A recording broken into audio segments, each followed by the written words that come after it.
Good morning, guys, and welcome to Niceville. Niceville is our hometown here in Florida. This is always the town that we'd come back to for furloughs after living in Indonesia and stuff. And right now, we're staying at our grandparents' house.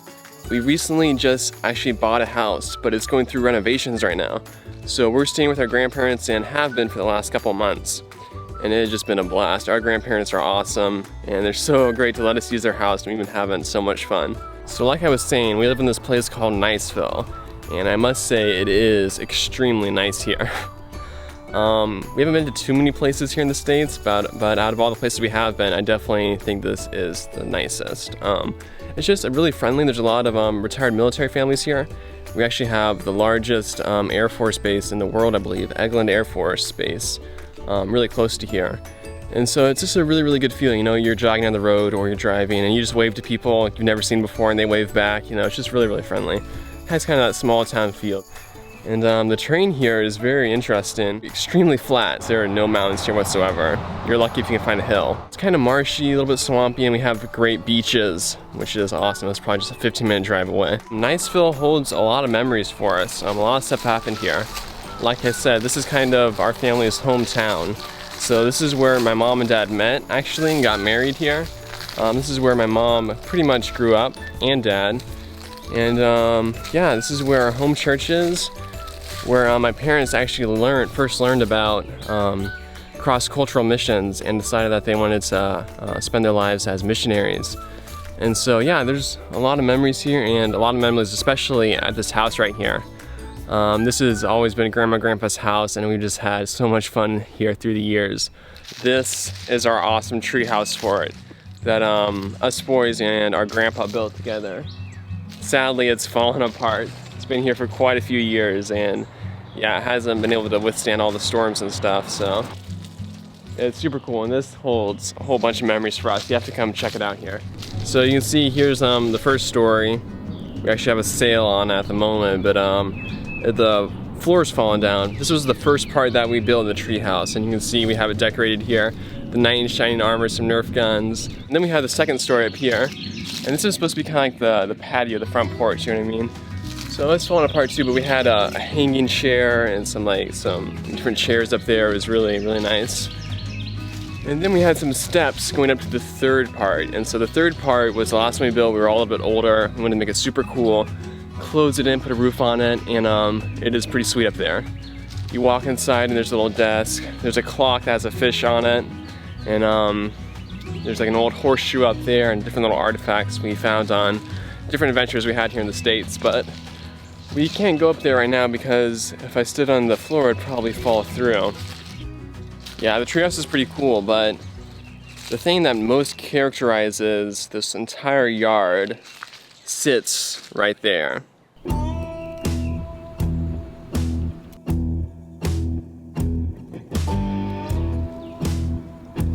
So this has, as I'm sure you can guess, a pretty funny story behind it.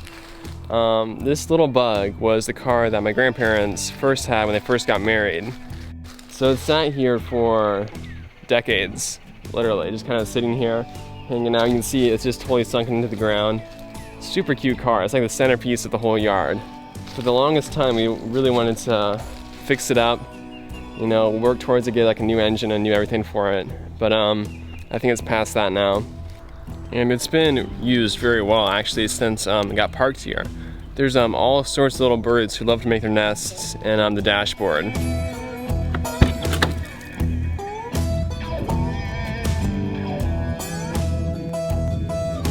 You can see there's a steering wheel, emergency brakes, back seat back here. Pretty great. The hubcaps, we found the tree house. Super awesome old bug.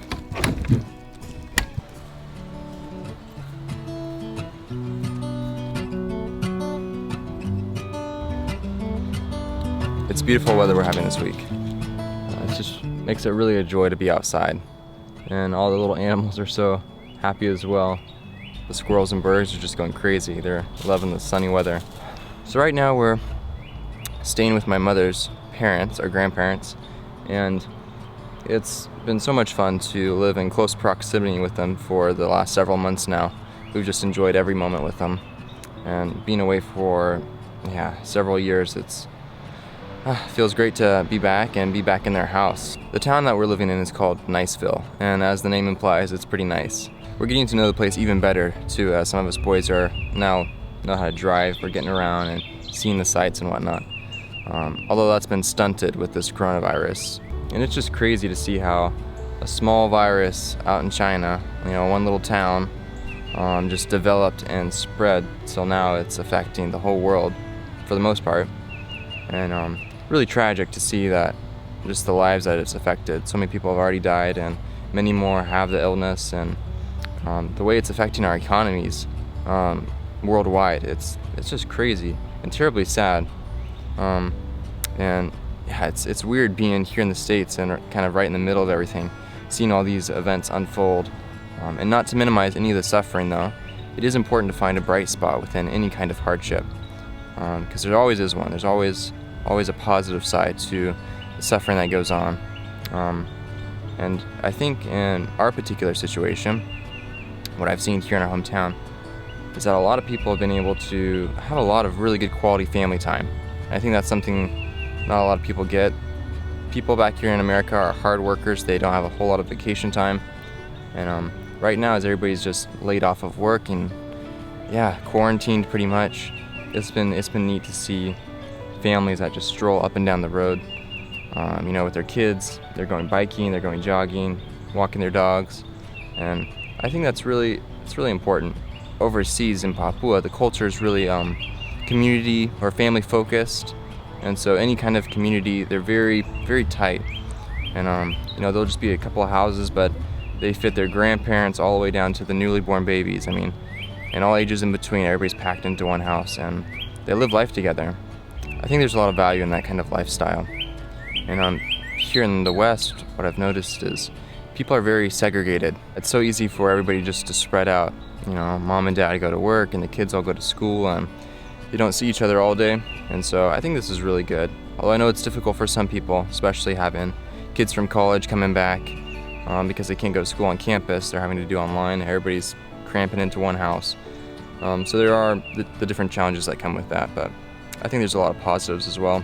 And I can remember when Morgan came back from college, he just had so many stories and filled us in with all the different things that he was learning, all the classes he had attended. It's really good for younger siblings, hear and learn what their older siblings are learning and doing. And for us, we're pecking away. We're definitely staying busy, even though we're at home a lot more. But again, that's been positive in its own way. One great aspect is that you get to read the Bible a lot more, which is super cool, because oftentimes in just the busyness of life, it's pretty easy to pick this up, and only read a couple verses, every other day or so. But being around the house all day, every day pretty much for the last couple of weeks, we've been able to read the Bible so much more. And I've really gained a lot from that. The Bible is the foundation for the Christian worldview. And I say worldview because I like that term a lot better than religion. So oftentimes nowadays religion is kind of taken out of context, or that the meaning of religion kind of misused. But worldview is the same thing. It's the way you view the world, and everybody has a worldview. So the Christian worldview is founded on the Bible. And the Bible is basically, it's God's word. It's God's inspired word for us in order that we can know who God is and who we are and how we relate to God. God doesn't speak to us verbally, but he has given us his word in the form of the Bible. And it's an incredible book written over many years, many generations, by many different authors. Technically, it's written by God. It was inspired by God. It is sufficient in communicating to us how we ought to live. And I believe that the Bible is authoritative in my life, and I want to live according to how it teaches. It's really our compass for navigating this life, and definitely my favorite book to read. Now that we're all confined to the house because of Corona, I have a lot more time to read it, so that's been a huge positive. But us boys, we've always entertained ourselves just with the backyard, pretty much from as long as I can remember, we've always had the most fun just right in our own backyard, wherever that may be, you know. So we're finding ways to entertain ourselves here in the backyard and finding little fun projects to do and little things to have fun with. It's been great. So life just keeps on ticking.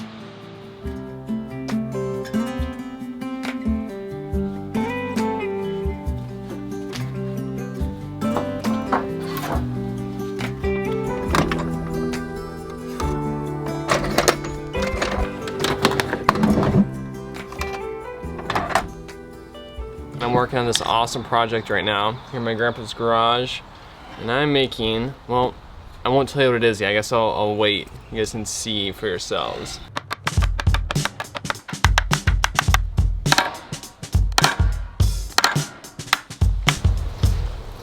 All right, here we go.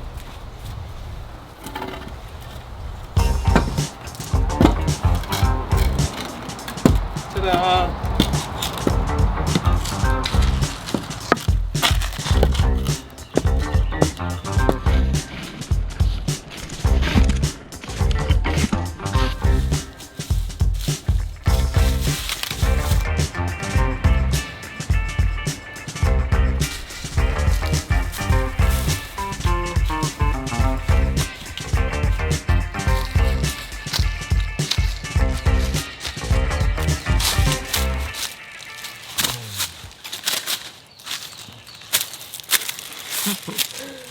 Pretty funny, aren't they? It looks hilarious, but man, it's so much fun. It's like you have a new perspective of everything. It's like you're super tall, so you know you see the top of everything, and you're kind of looking down, and it's actually quite lovely. It makes like strolling out here in the woods like a whole new deal. We've been doing stilts for a long time. Way back in the tribe, as we were growing up, we made stilts, and we just had a blast with them. It was much harder to walk there because it was such bumpy ground and hills and stuff, but man, it was great. They were a lot taller. I think we had one where like the place where you stood was like right about up there or something. It was crazy hot. They're a lot of fun though, and they're so simple to make. I just used some scrap wood right here, scrap 2x4. We are renovating our house currently. So there were some extra pieces and they're just thrown away. They look really nice and sturdy, so I thought I'd salvage them and make some of these right here. It's pretty rough, but it's a good pair of stilts. Us boys are finding ways to entertain ourselves and have fun. You guys hang in there too.